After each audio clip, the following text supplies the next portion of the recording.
So this week's topic is going to be color. Last week we talked about black and white and histograms and the relationship between the two. This week we're going to talk about actually using color as a subject. And so before we do that, we're going to take a look at a couple of color wheels. The first one that you see on the right here is an overlap of the three primary colors. In light, the three primary colors are red, green, and blue. That is not true in pigment if you're mixing paint or something like that. Um, Green is not a primary color, yellow is. But in light, it's red, green, and blue. And what that means is um, if you, actually, let's just open this file because we can do it on any file. If we look at the histogram for this file, um, we see that it's composed of a red channel, a green channel, and a blue channel. Every digital file is composed of three color channels, red, green, and blue. And the combination of those three are what gives us natural color. So to carry that a little bit further, if I were going to, try to get this off of that, if I were going to um, shoot an object with multiple colored lights, and I used a red light, a green light, and a blue light with the same levels of intensity in all three, wherever they overlapped would be white light. And you see that in the center here, where red, green, and blue overlap, you get white light. Where you only have two of those are these complementary colors in here, yellow, magenta, and cyan.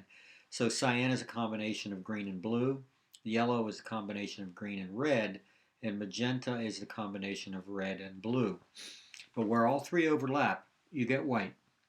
So what's really cool about that is if you have three light sources and one is red and one is green and one is blue, but they are not lined up exactly, for example, if they're offset a little bit, what would happen is where all three hit your subject, you would get white light, but the shadows that it would create behind that subject would be yellow, magenta, and cyan. So it's kind of an interesting breakdown of those colors.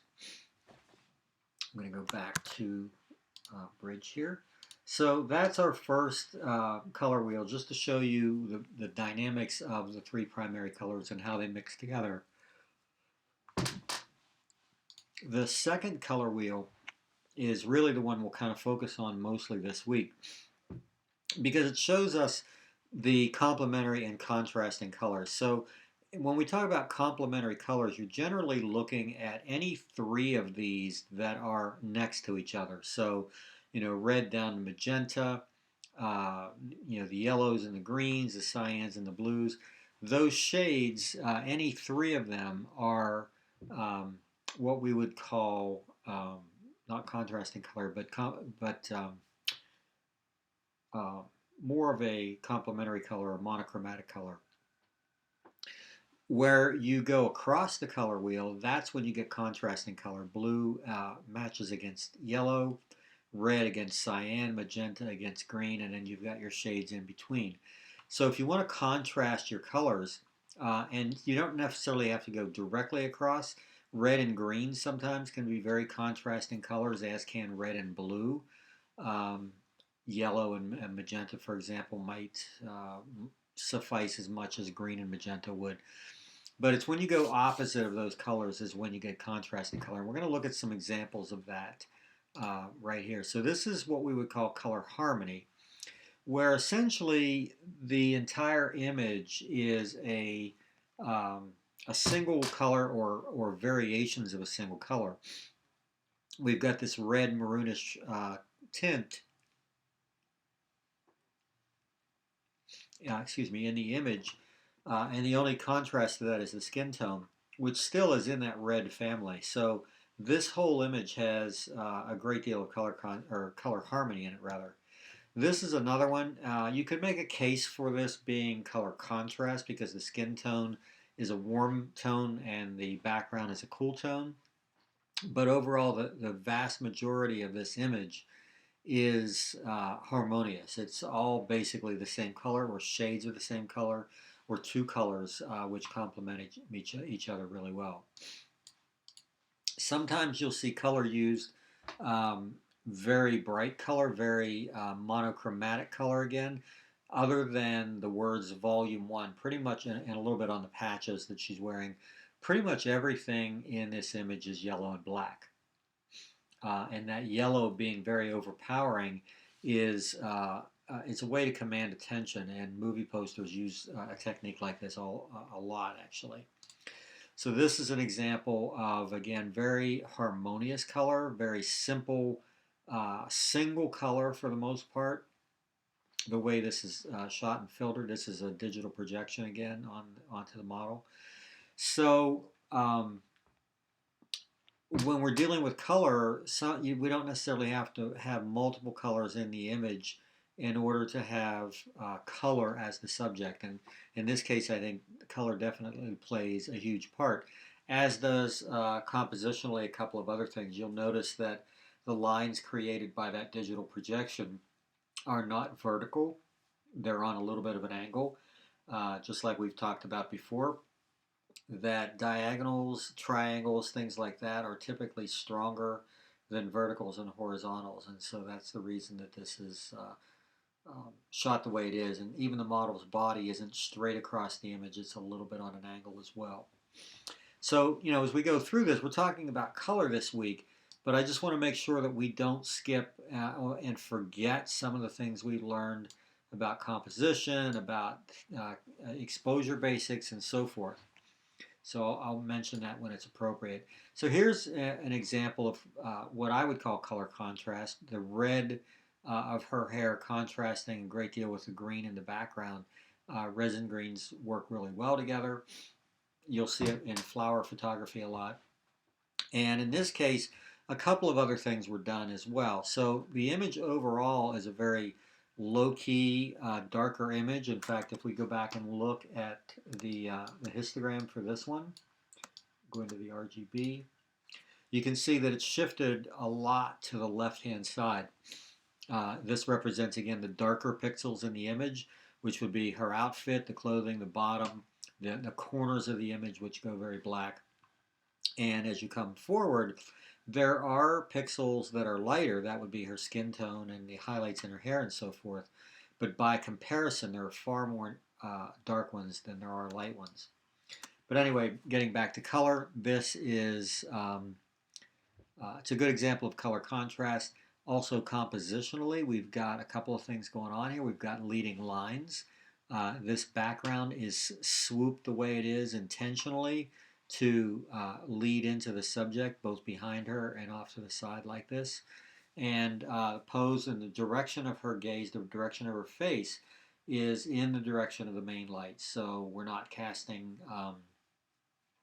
harsh shadows across one side of her face. She's turned into the light, so this is considered lighting the mask of the face. Even though that doesn't specifically represent for color, again, I just want to make sure that we don't lose sight of the things that we've learned already in the past. As we move down, now we have, again, color contrast, so it's red and green just like we had in the previous image, but instead of a portrait, we have a little more of a candid image, I guess. This was shot in Bermuda, where they still have telephone booths, believe it or not, and they still work. But the green in the foreground and then the green that surrounds that telephone booth, or that series of telephone booths, is good color contrast. And you'll notice that there are a lot of red flowers in the greenery in the background, so kind of carries it even further. And then the background, the wall, is a very neutral gray. So the only color that we have really is in those flowers, the greenery, and the telephone booths. So this is an interesting one. We have a couple of colors going on here with the blue jeans and the darker blue pants that the girl is wearing. But notice what's been done here. So the background is basically red and white. Their tops are basically red and white. And her red top is positioned intentionally against the white background, and his white shirt is positioned against the red background. So we have a balance going on between the whites and between the reds. this he wouldn't have stood out nearly as much if he had been in front of this and if she had been in front of that. Now, if I were photographing her by herself, I might do a shot of her here, but I might also put her in front of that red so that again her skin tone would contrast with that and would stand out. In fact, you can see his skin tone does stand out against that, but her shirt would blend in a little more with the red in the background, make that even more pronounced. So sometimes we have areas of just very, very strong color, and strong color can make an interesting subject as well. This is an outdoor performance at a tapas bar, and so with the colored lights that are being used under the stage, which contrast with the blue sky in the background, it creates an interesting effect. Same location, different angle, and different lighting on the stage subjects. But overall, you've got this sort of bluish, purplish, almost magenta lighting on the stage. And even though there's a little bit of warm light around on the sides, that really overpowers the image. Peacock, which is basically a couple of colors, the blues and the greens. Not a great color palette normally, like you wouldn't maybe paint your room these colors, but in nature we do have this from time to time, and peacock is a great example of that. So whoever shot this is not one of my images. Uh, Cropped it in very tight. There is a little bit of background showing, but not that much. So they really reduced it to almost a two-dimensional look and very, very colorful. This is a great example of warm versus cool. As it gets later and later in the evenings, you get this sort of blue cast, especially when there's snow present. And then the incandescent lights, street lights, and this is, I'm guessing this is probably maybe even a ski resort or something. Um, it almost looks like lava running through there. And I love the lighting that it gives onto the face of the cliff behind that. So warm versus cool is a very, very cool effect. It's something that can be used to great advantage more often than not. That's a great combination, so keep that in mind. Here we again have warm versus cool, those complementary colors going across, or contrasting colors rather, going across that color wheel, blue and yellow. It's an interesting shot in the first place, obviously, but the addition of color, and they clearly knew what colors to use here to contrast, makes it an even more interesting effect. Same idea, same colors, as a matter of fact. If you look, the blue and the yellow matched in the left image just like it was in the right image. So the yellow sets off against the darker blue background. Um, the white hats is a neutral, but it's about as bright as the yellow dress, so it kind of falls right in with that. So blues and yellows, reds and greens, those colors work really well together when you're doing contrast. This is, again, it's been reduced to just three colors, the green, the yellow, and the salmon color. And it's an odd combination of colors. If you would look and find these on the color wheel, you'd find out that they're all in the green and yellow are close to each other, but then that salmon being on the other side of that wheel is pretty interesting and pretty uh, provides a lot of contrast, which is what you look for a lot of times in an image. A little more subtle here, but the yellows in the dress sort of match the warmer tones in the door behind, and then this overall, I'm not even sure what to call this color. Um, it's not the salmon that we had before, and it's not pink, so I'm not really sure what that is, but it's a very subtle effect. Also, compositionally, we've got leading lines, these steps, the railing on the steps that are going up. Um, they lead us back to that door, and they also give us a little bit of convergence. Not that they actually meet if they went on forever.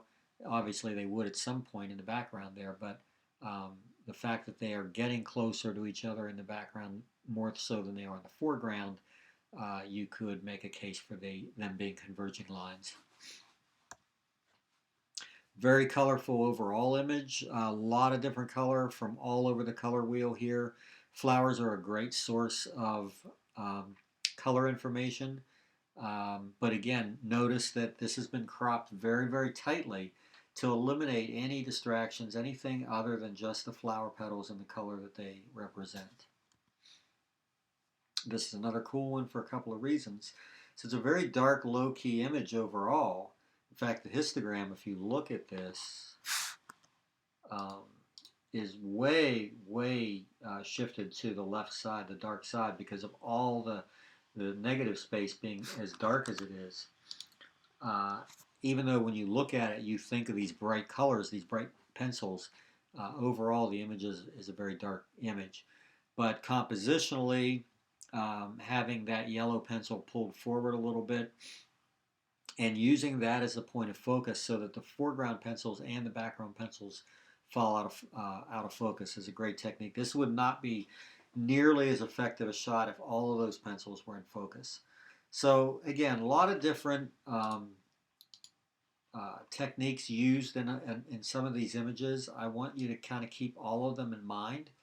Our assignment for next week is going to be to create some images that use color as a subject. And I'm going to suggest that you do 3 images. One is going to be something with color harmony, like this, where you basically have some monochromatic overall color. That could be one, that could be one.